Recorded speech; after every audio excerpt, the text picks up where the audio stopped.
الحمد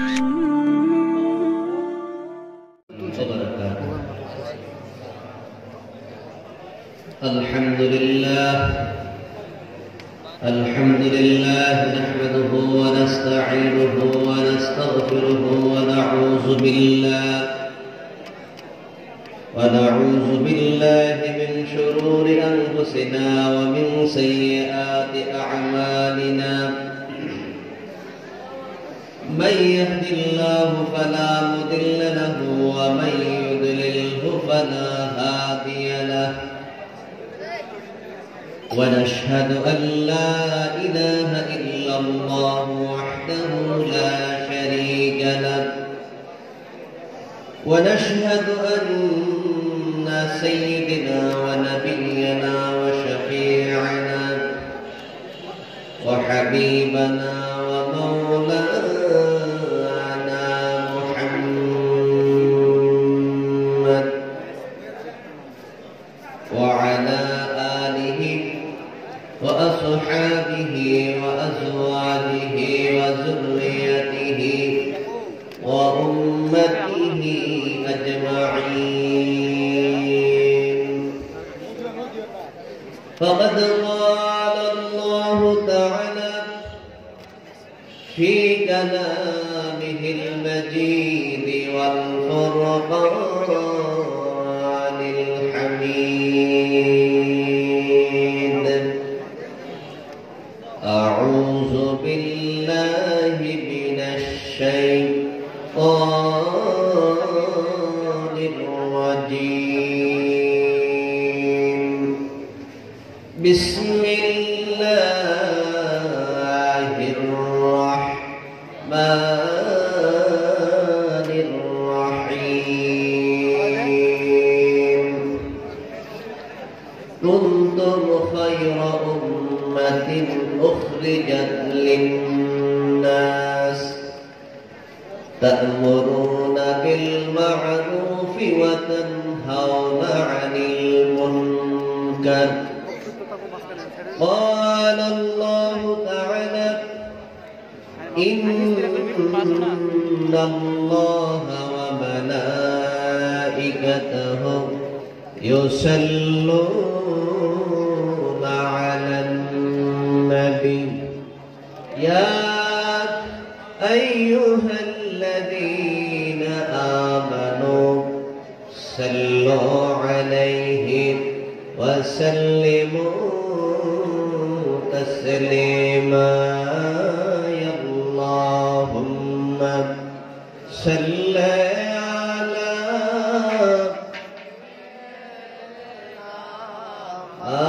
مولانا محمد وعلى آل سيدنا.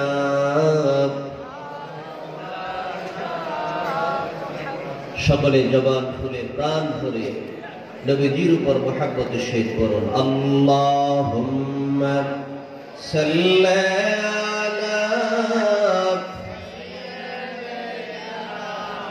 মাওলানা মুহাম্মদ ওয়া আলা আলি সাইয়্যিদিনা।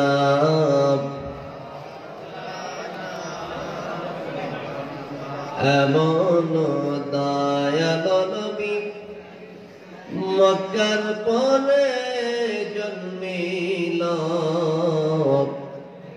উম্মতেরি মায়ায় নবী সেজদায় পরে কান্দিল। আল্লাহুম্মা সাল্লি আলা مولانا محمد وعلى آل سيدنا.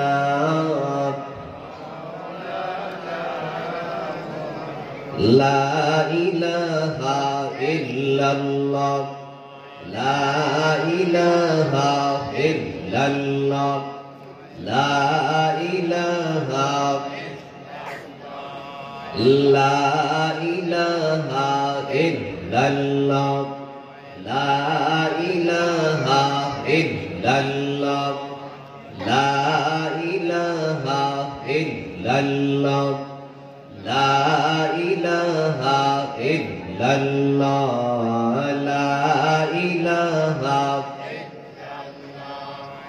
লা ইলাহা ইল্লাল্লাহ লা ইলাহা ইল্লাল্লাহ লা ইলাহা ইল্লাল্লাহ লা ইলাহা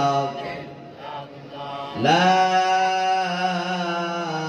ইলাহা ইল্লাল্লাহ মুহাম্মাদুর রাসূলুল্লাহ সাল্লাল্লাহু আলাইহি ওয়াসাল্লাম কুররাতু আইনি বিকা ইয়া রাসূলুল্লাহ। সকলে বলুন আলহামদুলিল্লাহ। মহান আল্লাহ পাকের নিকট লাখো কোটি শুকরিয়া, যে মহান আল্লাহ পাক আপনাকে আমাকে আজকে এই শীতলাই দরবার শরীফে এই বাৎসরিক মাহফিলে দীর্ঘ একটি বছর পরে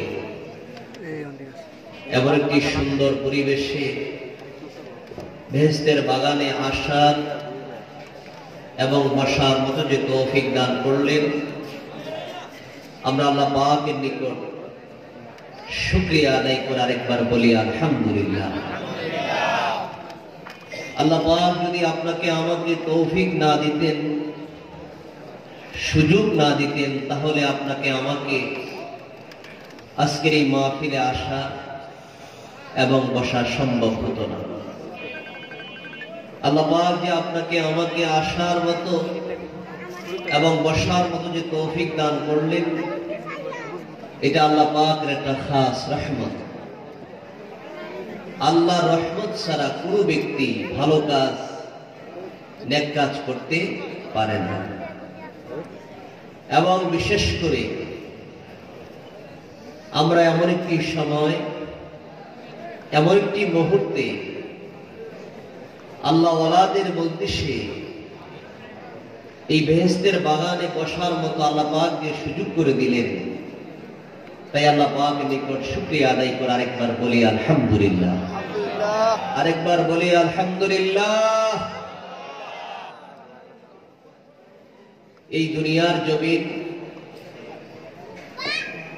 একটা অল্প সময়ের জন্য আল্লাহ পাক আপনাকে আমাকে জমিনে পাঠিয়েছেন। এই জমিনে আমরা চিরস্থায়ী কেউ থাকবো না, এটা আমরা সকলেই অবগত আছি, আমরা সকলেই জানি। এরপরও দুনিয়ার মোহে, দুনিয়ার লোভ লালসায় পড়ে আমরা আখিরাতকে ভুলে গেছি। যে আখিরাতের সময়টার শুরু আছে, শেষ নাই। এই দুনিয়ার জমিনের সময়টা এত অল্প সময়, এই অল্প সময়টার জন্য আমরা এত পেরেশান। দিন নাই, রাত্র নাই, আমরা পেরেশানির মধ্যে দুনিয়ার জিন্দেগিটা কাটাচ্ছি। কিন্তু আল্লাহ পাক বলেন, আমি তোমাদেরকে সৃষ্টি করেছি একমাত্র আমার গোলামি করার জন্য। কার গোলামি? আল্লাহ পাকের গোলামি করার জন্য আল্লাহ পাক সৃষ্টি করেছেন। আল্লাহ পাক বলেন, ওয়ামা খালাকতুল জিন্না ওয়াল ইনসা ইল্লা লিয়াবুদুন। জিন এবং ইনসানকে সৃষ্টি করেছেন একমাত্র আল্লাহর ইবাদত করার জন্য।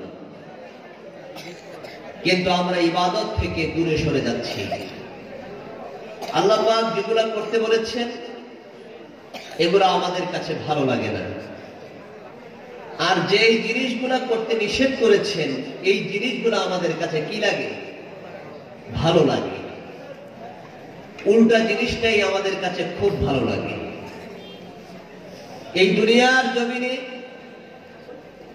যার কারণে দুনিয়াতে আল্লাহ পাক বলেন, এই দুনিয়ার জমিনে আমি আল্লাহ তোমাদেরকে যে পাঠালাম, পাঠিয়ে এই জমিনে একটা সময় নির্ধারণ করে অল্প সময় তোমাকে যে হায়াত নামক একটা জিন্দেগি দিলাম, তুমি এই জিন্দেগিটা কিভাবে চালিয়েছো, কিভাবে চলাফেরা করেছো, কিভাবে লেনদেন করেছো, পুরা জিন্দেগির হিসাবটা আল্লাহর কাছে আপনাকে আমাকে দিতে হবে।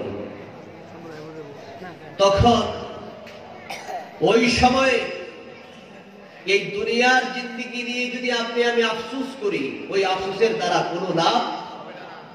সময় চলে গেলে ওই সময়টা নিয়ে আফসোস করা যায়, এই সময়টা আর কখনো পাওয়া যাবে না।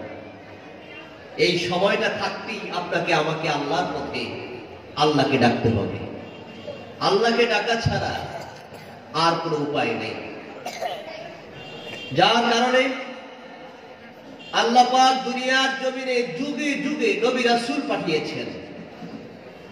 নবী রাসূলরা দুনিয়ার জমিনে এসে জান্নাত জাহান্নামের কথা, আল্লাহর ভয়ের কথা, আল্লাহ যে আছেন, আল্লাহ যে সব দেখতেছেন, আপনি কোন জায়গায় কি করেন পৃথিবীর কেউ যদি না জানে, ওইটার খবরটা জানে কে? আল্লাহ পাক জানেন। আল্লাহ কি সামিউন বাসীর, আল্লাহ দেখেন এবং শুনেন। যেমন সুবহানাল্লাহ। আপনার অন্তরের ভিতরে কোন কথা উঠে পড়ে পৃথিবীর কেউ যদি ওটার খবর নাও রাখে, আল্লাহ পাক বলেন ওটার খবরটা আমি আল্লাহ রাখি। যেমন সুবহানাল্লাহ। তুমি এমন একটি বিপদে পড়ে আছো, প্রকাশ করতে পারো না, তুমি জুড়ে আওয়াজ দিয়ে কথা বলতে পারো না, কিন্তু তোমার মনের কষ্টটা আমি আল্লাহ জানি। যেমন সুবহানাল্লাহ।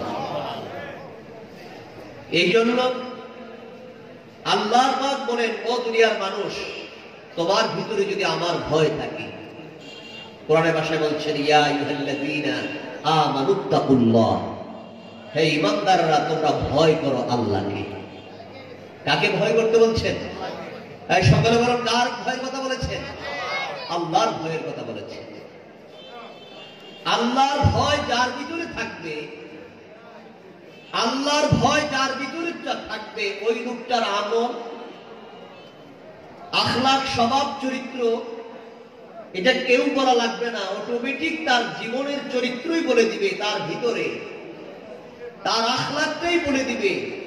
সে পরকালকে বিশ্বাস করে তার জীবন জিন্দেগিটা যে একটা জবাবদিহি হবে, এই ব্যাপারে সে চিন্তিত। যার কারণে আল্লাহ রাসূল বলছেন, যার ভিতরে আল্লাহর ভয় আছে, সর্বপ্রথম ওই ব্যক্তিটা তার জবানটাকে হেফাজত করবে। আর যেন সুবহানাল্লাহ, তার জবানটাকে কি করবে? হেফাজত করবে। এই জবানটা হলো, এই দুনিয়ার জমিনে মানুষ এই জবান দিয়ে কষ্ট দেয়, এই জবান দিয়ে মিথ্যা কথা বলে, এই জবান দিয়ে চুগলখুরি করে, এই জবান দিয়ে মুনাফিকি করে, এই জবান দিয়ে অন্যায় করে। তাহলে বোঝা গেল যার ভিতর আল্লাহর ভয় আছে, তার জবানটা অন্যায় কাজ থেকে বিরত থেকে, তার জবানটা সঠিক পথে, ইহদিনাস সিরাতাল মুস্তাকিমের মধ্যে, সত্যের পথে যখন চলে আসে, ওই লোকটার দ্বারা, তার জবান দ্বারা কোনো ব্যক্তি কষ্ট পায় না। সুবহানাল্লাহ। আল্লাহ রাসূল সাল্লাল্লাহু আলাইহি সাল্লামকে মক্কার মানুষ এত কষ্ট দিলেন, কিন্তু নবীজির কথার কারণে কোনো ব্যক্তি কষ্ট পেয়েছে এমন ইতিহাস পৃথিবীর জমিনে কেউ বর্ণনা করেন নাই। কেউ করেছেন নাকি? আল্লাহর নবী মানুষের সঙ্গে কি ব্যবহার করেছেন, আল্লাহ রাসূল সাল্লাল্লাহু আলাইহি সাল্লামের ব্যবহারগুলো কত সুন্দর, যার কারণে আল্লাহ পাক নবীর চরিত্র সম্পর্কে আল্লাহ বলেছেন, ওয়া ইন্নাকা লাআলা খুলুকিন আযীম। সুবহানাল্লাহ। আমি আমার হাবিবকে একটা মহান উত্তম চরিত্র, যেই মহান, এটার কোনো দ্বিতীয় আর কেউ নাই, নবীর সঙ্গে কোনো তুলনা নাই। নবীর চরিত্র, নবীর সঙ্গে নবীর তুলনা নাই, আর কারোর সঙ্গে কোনো তুলনা নেই। আর জন্য সুবহানাল্লাহ, আল্লাহ পাক নবীকে কি মহান চরিত্র দান করেছেন।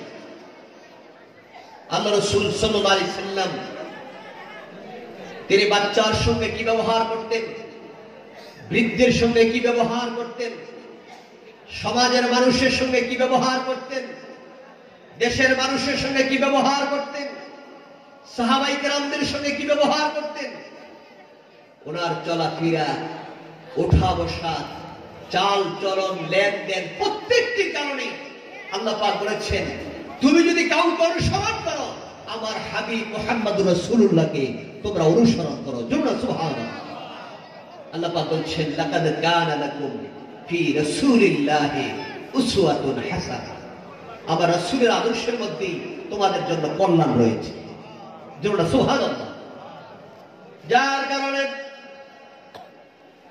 মক্কার জমিনে দেখা যায়, যেই মানুষগুলা মক্কার জমিনে অন্যায় করত,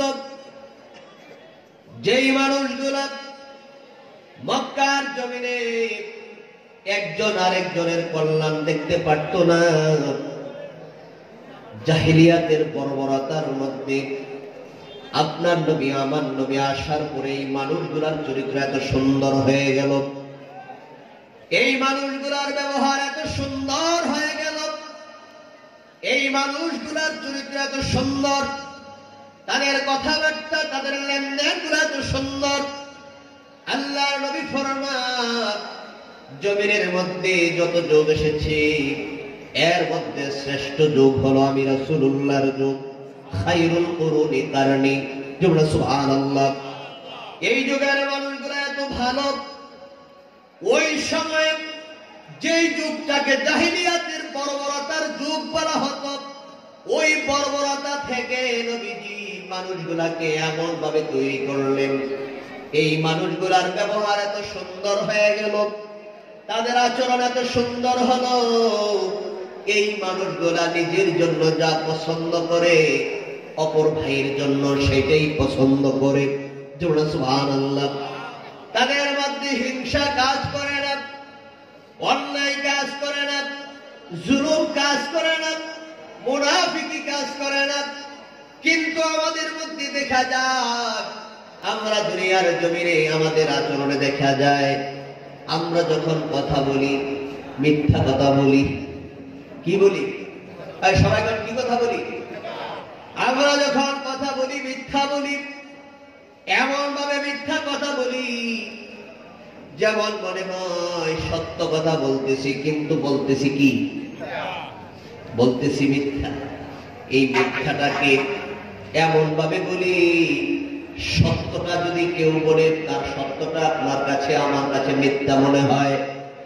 আল্লাহ নবী ওই যুগে যখন নবী ইসলামের দাওয়াত দিলেন, তাদের কাছে নবীজির কথাটা এমন আশ্চর্য মনে হলো, কিন্তু নবীর কথাটা এত সুন্দর ভাবে নবীজি যখন প্রকাশ করলেন, ওই সময়ে মানুষগুলা যে কালিমা পড়লেন, কালিমা পড়ার কারণে তাদের উপর কেমন নির্মম ইতিহাস রয়েছে।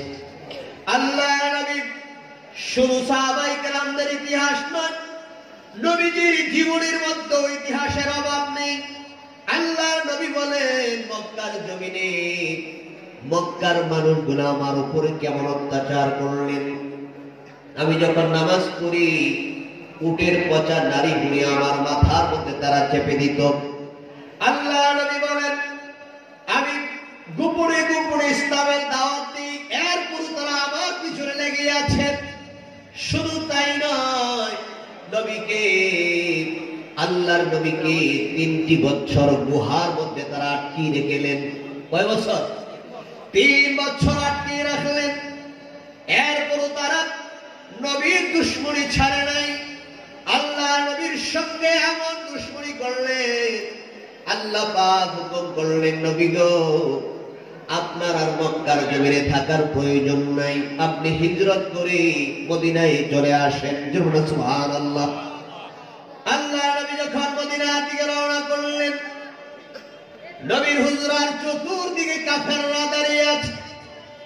কাফেররা কি করতেছে?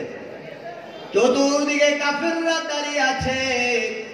এরপরও আল্লাহ পাক বলেন, নবী গো, আপনি চিন্তা করবেন না, আপনার সঙ্গে আমি আল্লাহ আছি। জোরে সুবহানাল্লাহ।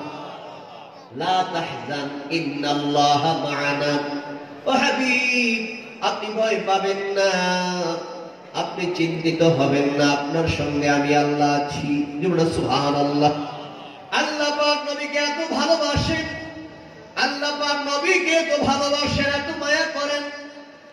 আল্লাহর নবী ওই হিজরতের রাত্রে যখন বের হবে, চতুর্দিকে কাফেররা দাঁড়িয়ে আছে, তাদেরকে তাদের মাঝখান দিয়ে নবী আসতেছে, কাফেররা টের পায় না। সুবহানাল্লাহ। আল্লাহ নবী মদিনায় আসার পরও তাদের অবস্থা, তাদের দুশমনি বন্ধ হয় নাই। তারা দুশমনি চালিয়ে যাইতে আরম্ভ করলেন, তারা দুশমনি শুরু করলেন। দুশমনি এমন ভাবে আকার ধারণ করলো, নবী যখন মদিনায় গেলেন কাফেররা চিন্তা করলেন, যদি আল্লাহর নবী মদিনায় যায়, মদিনার মানুষগুলা যদি দলে দলে কালিমা পড়ে মুসলমান হয়ে যায়, কি হয়ে যায়? তারা যদি মুসলমান হয়ে যায়, তারা যদি কালিমা পড়ে মুসলমান হয়ে যায়, তাহলে মদিনার উপর দিয়ে আমরা ব্যবসা করার জন্য বাহিরে যাইতে পারবো না।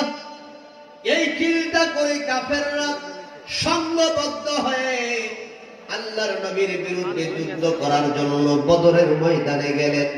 কোথায়? বদরের ময়দানে গেলেন। নবী মক্কার জমিন তীরে মদিনায় যাওয়ার পরে দ্বিতীয় বছরের মাথায় বদরের যুদ্ধ।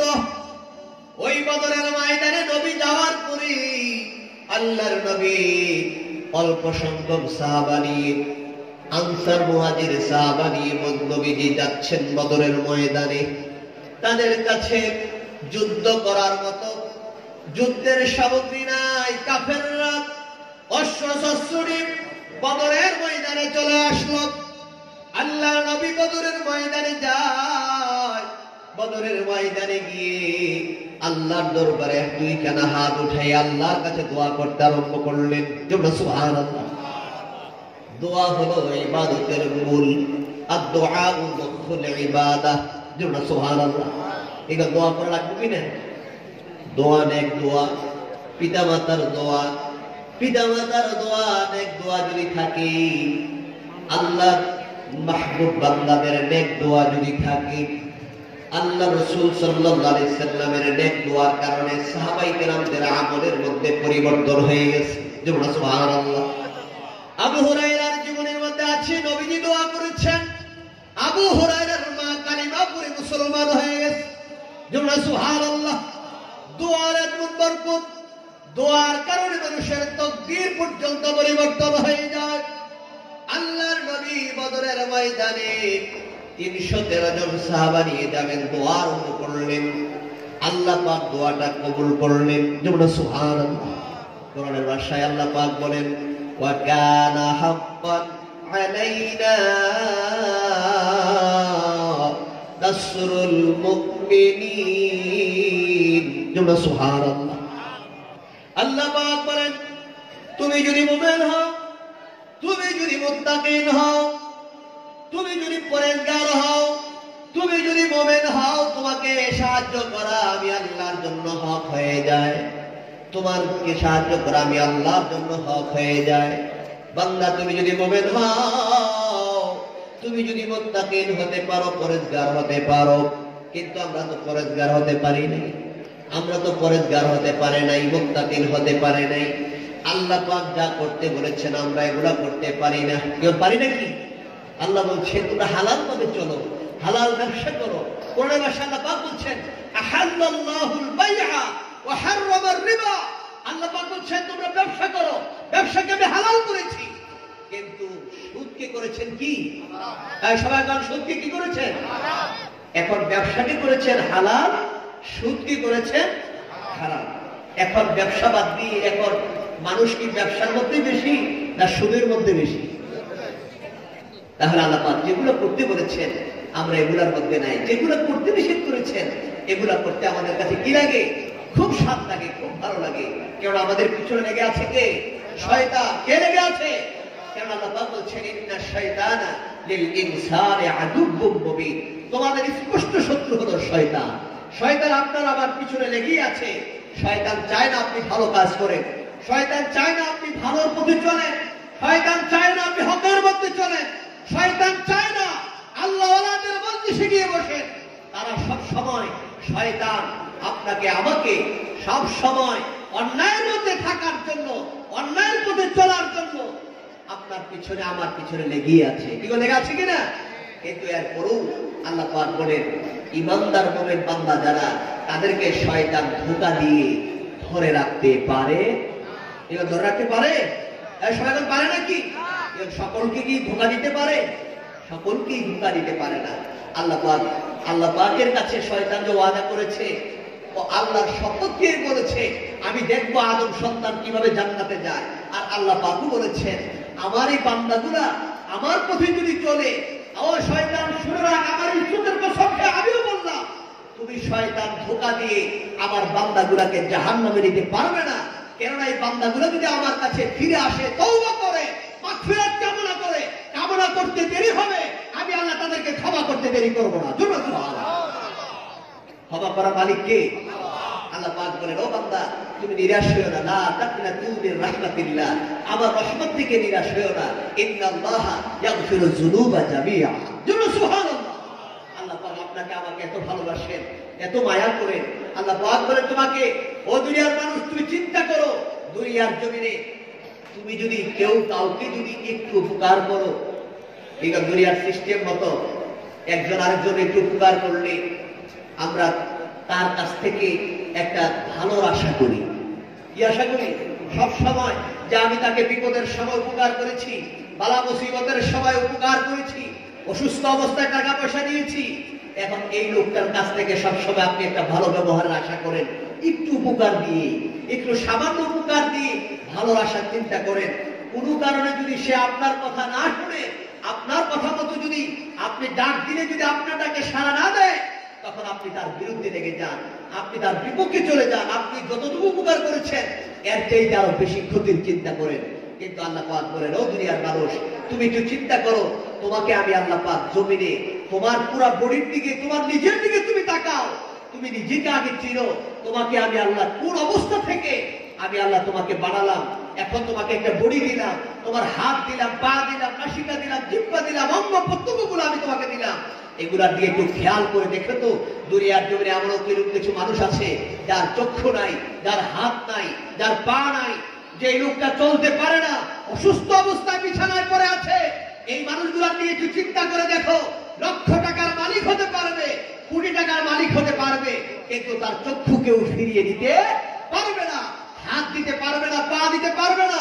আল্লাহ পাক বলেন তোমার কাছে কোটি টাকা তুমি হতে পারে, কিন্তু 1 কোটি টাকা দিয়ে তুমি তোমার হাতটাকে আগের মতো, যার হাত নাই ওই জায়গার মধ্যে হাত লাগাইতে পারবে না। আল্লাহ পাক বলেন এত কিছু তোমাকে দিলাম, এরপরও তুমি যদি আমাকে ডাক না দাও, দুনিয়ার মানুষ একটু উপকার করলে এই উপকারে তুমি সাড়া না দিলে তখন তোমার বিরুদ্ধে সে লেগে যায়। আর আমি আল্লাহ তোমাকে এত কিছু দিলাম, এরপরও তো আমি আল্লাহ তোমার সঙ্গে রাগ করি না। এবার আল্লাহ কি রাগ করে? আল্লাহ রাগ করলে, আল্লাহ যদি কারোর উপরে গজব চাপায়া দেয়, পৃথিবীর কোন শক্তি আছে তাকে বাঁচানো? সনাতন কেউ পারবে? এই বর্তমানে করোনার কারণে সারা পৃথিবী আজকে থমকে গেছে। যে বড় বড় রাষ্ট্রগুলা আমাদের দেশের চাইতে আরো উন্নত দেশ, এই দেশ পর্যন্ত আজকে এই করোনার কাছে এত দুর্বল হয়ে গেছে। এই আল্লাহ পাক বলেন আমি আল্লাহ মাঝে মাঝে কিছু কিছু দিয়ে একটু টেস্ট করি, দেখো আমি আল্লাহ কি পারি। তোমরা সুবহানাল্লাহ, আর তোমরা সুবহানাল্লাহ। আল্লাহ পাক বলেন ও দুনিয়ার মানুষ আমি তোমাকে একমাত্র সৃষ্টি করলাম আমার ইবাদতের জন্য, আমার গোলামি করার জন্য আমি তোমাকে বানাইলাম। কিন্তু আমার গোলামি বাদ দিয়ে তুমি যদি অন্য পথে চলো, আমি তো তোমার সঙ্গে রাগ করি না, আমি তো তোমার সঙ্গে গোসা করি না। আমি যদি গোসা করতাম তাহলে তো তোমার উপায় থাকতো না। আমি আল্লাহ বারবার তোমার দিকে একটা মায়ার নজর সব সময় থাকে। বান্দা তুমি নফসের তাড়নায় পড়িয়া, শয়তানের ধোঁকায় পড়িয়া তুমি যদি গুনাহ করো, গুনাহ করার পরে বান্দা তুমি যদি আমার কাছে ফিরে আসো, তুবু ইলাল্লাহ, তুমি যদি আমার কাছে ফিরে আসো, তওবা করো, ক্ষমা চাও, মাফ চাও, আল্লাহ বলেন আমি তোমাকে ফিরাইয়া দেই না। বান্দা তুমি যদি গুনাহ করে ক্ষমা চাও, ক্ষমা চাইতে দেরি, আমি আল্লাহ ক্ষমা করতে দেরি করি না। সুবহানাল্লাহ। তুমি যদি পাহাড় পরিমাণ গুনাহ করে ফেলো, তুমি যদি পাহাড় পরিমাণ গুনাহ করে ফেলো, যেই গুনার কথা তুমি তোমার আব্বার কাছে বলতে পারো না, যেই গুনার কথা তোমার আম্মার কাছে তুমি বলতে পারো না, যেই গুনার কথা তোমার ছেলের কাছে তোমার বিবির কাছে তুমি বলতে পারো না, পাড়া প্রতিবেশীরা তোমার গুনার খবরটা জানে না, তারা যদি জানে তখন তোমার বড় শরম হবে, লজ্জা হবে, তুমি সমাজের মুখ দেখাইতে পারবে না। আল্লাহ পাক বলেন বান্দা আমি তো তোমার ওই গুনাহটাও জানি। কেউ জানে কিনা? আল্লাহ পাক বলেন আলিমুম বিযাতিস সুদূর, তোমার অন্তরের ভিতরে কোন কথা উঠে পড়ে পৃথিবীর কেউ যদি না জানে, আল্লাহ বলেন ওই কথাটা আমি আল্লাহ জানি। আল্লাহ পাক বলেন বান্দা তুমি কোন জায়গায় কি গুনাহ করেছো, কি অন্যায় করেছো, কি জুলুম করেছো, আল্লাহ পাক বলেন বান্দা রে তুমি জীবনে যত গুনাহ করেছো সকল গুনার খবর আমি আল্লাহ জানি। জানার পরও আমি আল্লাহ এটা প্রকাশ করি না। আল্লাহ কি প্রকাশ করে দেয়? আল্লাহ বলেন আমি আল্লাহ প্রকাশ করি না। বান্দা তুমি যদি গোপনে গোপনে নির্জনে বসে বসে যদি আমার কাছে তওবা করো, তওবা করতে দেরি রে আল্লাহ ক্ষমা করতে দেরি করে না। জোরে সুবহানাল্লাহ, আর জোরে সুবহানাল্লাহ। আল্লাহ পাক বলেন বান্দা তুমি যদি আমার কাছে ফিরে আসো, আল্লাহ পাক বলছেন লা তাকনাতু মির রাহমাতিল্লাহ, বান্দা আমার রহমত থেকে তুমি নিরাশ করো না। এখন রহমত পাবেন কোথায়? এখন রহমত কি আপনাদের এই আশেপাশে বাজারে রহমত পাওয়া যায়? এখন রহমত পাবেন কোথায়? আল্লাহ কোরআনের মধ্যে বলছেন ইন্না আল্লাহ পাক বলছেন ওমা আরসালনাকা ইল্লা রাহমাতাল লিল আলামিন, তামাম জগতের জন্য আমি আমার হাবিব নবীকে রহমত বানাইয়া তোমাদের কাছে পাঠিয়েছি। জোরে সুবহানাল্লাহ। আমার নবীর মাধ্যমে আপনি যদি আল্লাহর কাছে চান, আল্লাহর কাছে মাগফিরাত কামনা করেন, আল্লাহ পাক আপনার আমার জীবনের গুনাহ কি করে দিবেন? মাফ করে দিবেন। জোরে সুবহানাল্লাহ, আর জোরে সুবহানাল্লাহ। আল্লাহ যদি মাফ করে দেয়, আল্লাহ কি কারোর কাছে জবাবদিহি করা লাগবে? সমাধান করা লাগবে নাকি?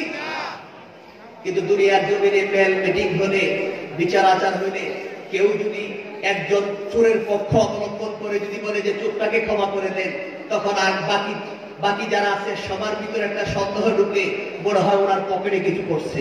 কি বলেন? এই ধরনের চিন্তা হয় না? সমাধান হয় কিনা? কিন্তু এখন আল্লাহকে আমরা দেওয়ার মতো কি আছে? আল্লাহ পাক বলেন সব তো আমি বানাইছি, আমি হইলাম তোমাদের স্রষ্টা, আমার তুমি দিবা কি? দেওয়ার মতো আছে কি? কোনো কিছুই লাগবে না। বান্দা তোমার দিলটা যদি নরম হয়, তুমি যদি ফিরে আসো, তুমি যদি আমার মাগফিরাত কামনা করো, তওবা করো, ক্ষমা চাও, এটাই আমি আল্লাহ তোমার প্রতি খুশি হয়ে যাই, আমি আল্লাহ তোমাকে মাফ করে দিই। জোরে সুবহানাল্লাহ।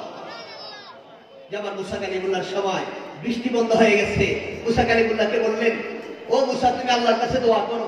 আল্লাহর কাছে সকলকে নিয়ে, এখন সকল উম্মতদেরকে নিয়ে যখন দোয়া করলেন, এমন সময় বললেন আল্লাহর কাছে দোয়া করার পরে বৃষ্টি হয় না, সকলে মিলে বললেন তুমি আল্লাহর কাছে গিয়ে বলো, তুমি তো তুর পাহাড় আল্লাহর সঙ্গে কথা বলো, আল্লাহকে জিজ্ঞেস করো কি করলে বৃষ্টি হবে।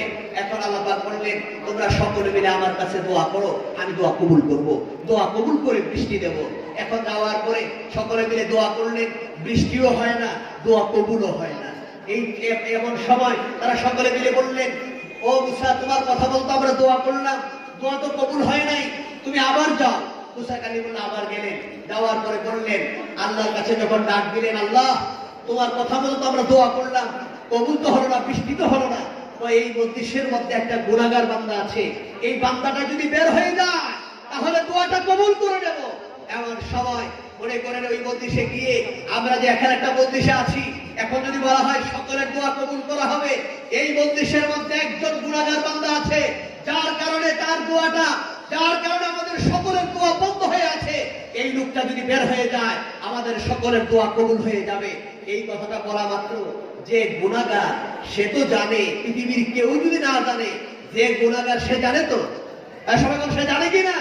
এখন ওই বান্দা তো জানে, বান্দার চিন্তা হলো আমি যদি এই মজলিস থেকে এখন উঠে যাই, বের হয়ে যাই, তাহলে এই সমাজের এই দেশের সকল মানুষ জানবে আমার মতো খারাপ মানুষ আর কেউ নাই, আমার কারণে জমিনে বৃষ্টি বন্ধ হয়ে আছে, সকলে মিলে দোয়া করে দোয়াও কবুল হয় না। এই চিন্তা করে লোকটার অবস্থাটা এমন হয়ে গেছে, আমি যদি এখন বের হয়ে যাই আমার দেশে সমাজে কোথাও আমি মুখ দেখাইতে পারবো না, এই চিন্তা করে লোকটা এমন পেরেশান হয়ে গেলেন, মাথাটা নত করে আল্লাহর দরবারে বিনায় বিনায়া চোখের পানি ফেলে যখন কান্না শুরু করলেন, আল্লাহর কাছে ডাক দেবে আল্লাহ আমার তুমি শরম দিও না, আল্লাহ তুমি ক্ষমাশীল, আল্লাহ তুমি ইচ্ছা করলে আমাকে ক্ষমা করতে পারো। কেউ পারে কিনা? আল্লাহ কাছে যখন ক্ষমা চাইলেন, আল্লাহর কাছে যখন মাফটা চাইলেন, আল্লাহর কাছে যখন তওবা করলেন, তওবা করতে দেরি সকল মানুষ বসে আছে, সকলে তাকিয়ে আছে, কোন লোকটা উঠে যায় দেখি, তাকায় দেখে কেউ উঠে নাই।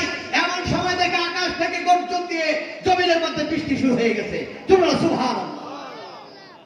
তাহলে বোঝা গেল আল্লাহ পাক যাদেরকে ভালোবাসেন, আল্লাহ পাক যাদেরকে মায়া করেন, এই মানুষগুলা এই মজলিসে যদি গুনাহগার বান্দাও থাকে, ওই গুনাহগার বান্দা যদি তওবা করে, শুধু তওবাটা যদি এমন হয়, হাদিসের ভাষায় নবীজি বলছেন তার চোখের পানি যদি নাকের ডগায় আসতে দেরি, এর আগেই আল্লাহ তার তওবা কবুল করে নেয়। আর জন্য না সুবহানাল্লাহ, আর জন্য না সুবহানাল্লাহ। আমরা আল্লাহর কাছে তওবা করব। কার কাছে? সমাগম কার কাছে? পৃথিবীর জমিনে এমন কোনো মানুষ নাই যার আমলনামার মধ্যে গুনাহ নাই। গুনাহ আছে কিনা? প্রত্যেকেরই গুনাহ আছে, ছোট বড়, সগীরা কবিরা, শিরক বিদআত, জানা অজানা কত গুনাহ আমরা করেছি। সমস্ত গুনার জন্য আমরা আল্লাহর কাছে তওবা করব, মাগফিরাত কামনা করব। এই সিদ্ধায় দরবার শরীফের এই বাৎসরিক মাহফিলে আমরা এসেছি। আল্লাহ পাক যেন আমাদের সকলকে আল্লাহ পাকের খাস বান্দা, আল্লাহ পাকের মাহবুব বান্দা হিসেবে কবুল করেন। আমরা সকলে বলি আল্লাহুম্মা আমিন। আর যদি আল্লাহুম্মা আমিন। আল্লাহ পাক বলেছেন, আমি যে আয়াতটা পড়েছিলাম, আমি তো ওই আয়াতের দিকে ওই কথা প্রসঙ্গে অন্যদিকে চলে গেছি, এই কথাটা একটু বলেই শেষ করে দিচ্ছি। আল্লাহ পাক বলছেন, কুনতুম খায়রা উম্মাতিন উখরিজাত লিন-নাস তা'মুরুনা বিল মা'রুফি ওয়া তানহাউনা 'আনিল মুনকার। আল্লাহ পাক বলেছেন, আমাদেরকে আল্লাহ পাক এত ভালোবাসেন, আমাদের ব্যাপারে আল্লাহ সার্টিফিকেট আল্লাহ কোরআনের মধ্যে দিয়েছেন, তোমরাই জমিনের শ্রেষ্ঠ উম্মত, উত্তম উম্মত তোমরাই।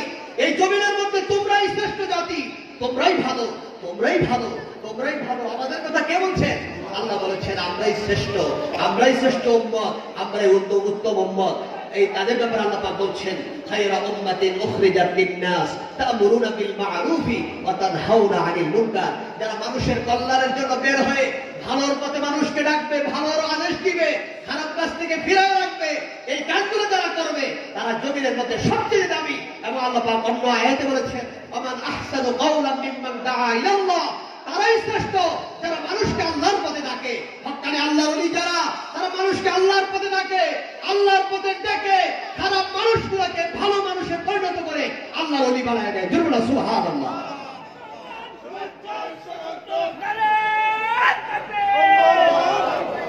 সকলে বলো আলহামদুলিল্লাহ। আরেকবার বলুন আলহামদুলিল্লাহ। যা হোক, যে কথা বলতেছিলাম, আমার আলোচনা এখানে শেষ করলাম, অসমাপ্ত আলোচনা। আল্লাহ পাক যেন আমাদের সকলকে হক্কানি আল্লাহর ওলিদের সুহবতে থাকার মতো, তাদের পথে চলার মতো আমাদেরকে তৌফিক দান করেন। আমরা সকলে বলি আল্লাহুম্মা আমিন। আর আল্লাহুম্মা আমিন। এবার আমার আলোচনা শেষ করলাম। ওয়া আখিরু দাওয়ানা আনিল হামদুলিল্লাহ।